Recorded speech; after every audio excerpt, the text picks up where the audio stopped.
Hi guys, let's see what head and shoulder pattern is. Disclaimer: the motive for this video is learning purpose. Do your own research. So typical head and shoulder pattern is like this. In a uptrend, when there are like more buyers activated, suddenly when the sellers come in, they take the price down. But still the buyers, it is an uptrend, so buyers try to take it higher. So when they try to take it higher, the sellers again come in and they take it very down to this level. So the doubt area actually fails here. So again, because it was in a uptrend, there is a small buying pressure. In the buying pressure, as and when the buying pressure comes in, all the sellers again get activated and then it falls. When it falls, it breaks the neckline. So this line where it tests two times becomes invalid. Then it comes for pullback and it falls down. It can or cannot come for the pullback.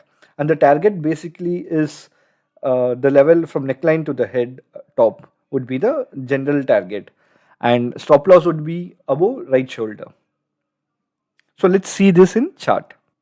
So this is Bank Nifty chart. As per our last view, it would have been trending. To look at the trend properly, let's make it line chart. As per our last analysis, the the chart become trending, and it gave a very good target of around 3,500 points. So let's see it in a lesser time frame. So when we see this in a lesser time frame, the trend was like very clear uptrend. So let's draw trend lines here. The first trend line would be this, because as per trend line logic, we should connect two bottoms, two support levels. Then the second trend line would be here. So as and when the trend line got broken here, it came to retest and again it fell down. So we are looking for a bigger targets now. There are like one, two, three support zones, three zones here, and then there is a support here also. Let's see how things shape. Let's see this in chart. So let's understand what happened and why things happened the way it happened.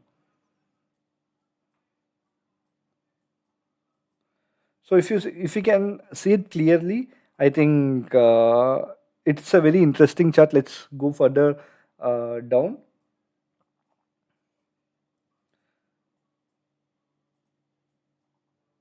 So when you see on 30, it opened gap down and there was a huge buying pressure.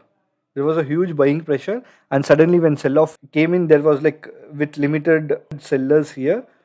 Then again, the buyers came in, but the buyers were not as active as in the first rally. And the logic behind this is like when there is a huge gap down, the buyers usually try to accommodate the stocks in lesser price. So that's the logic behind it, thinking it will go higher. But again, the buyers could take only to here. Then there was a selling pressure, and when at this selling pressure, the volume was actually increasing. Then again, when the buyers tried to take it higher, there were like no active buyers. We can see that in volume, and then this would be our neckline. And when it broke, it gave a good target. So let's see how the target was.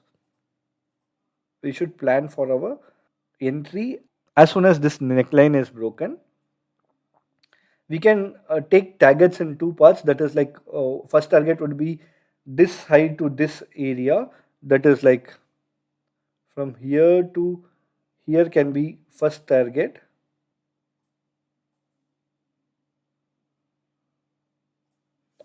So the first target was achieved, but usually the first target got achieved. But when this kind of setup comes in, we can usually go for 1:3 also. 1:3 would be around here. So I think it has given 1:3, but yes, with the volumes increasing, I think there can be more sell off. And as we can see, there are like more zones which are here. We will get target, but we will also get bounces from the zone. But as per our Bank Nifty analysis, this was one zone which was not tested, and then even that got tested now. and also there are like many level over levels which we can see. LOLs, usually we saw this zone is where it got reacted, and then this is the another zone, then there is like another zone here. So there are more LOL. So Bank Nifty can actually touch this and then again can go trending. So this would be very tricky market. Let's see how things shape up.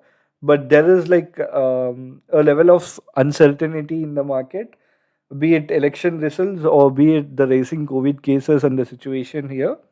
So let's see how things shape up. But yeah, maybe the market would be very trending on any side, because even bottom side the taggers are visible, and the pressure shows that there's a trend line breakage and it can fall further down. And also if it changes, there is a very big target on the higher side also, which is still pending. So even that can be done. So now we saw how the pattern of head and shoulders work and our market analysis for the coming weeks. So this is a complete textbook pattern of head and shoulder which is formed in market. Usually this would be a bit not so textbooky. If you have any doubt about this pattern or the analysis, you can drop a comment. I will try to answer it. Thank you.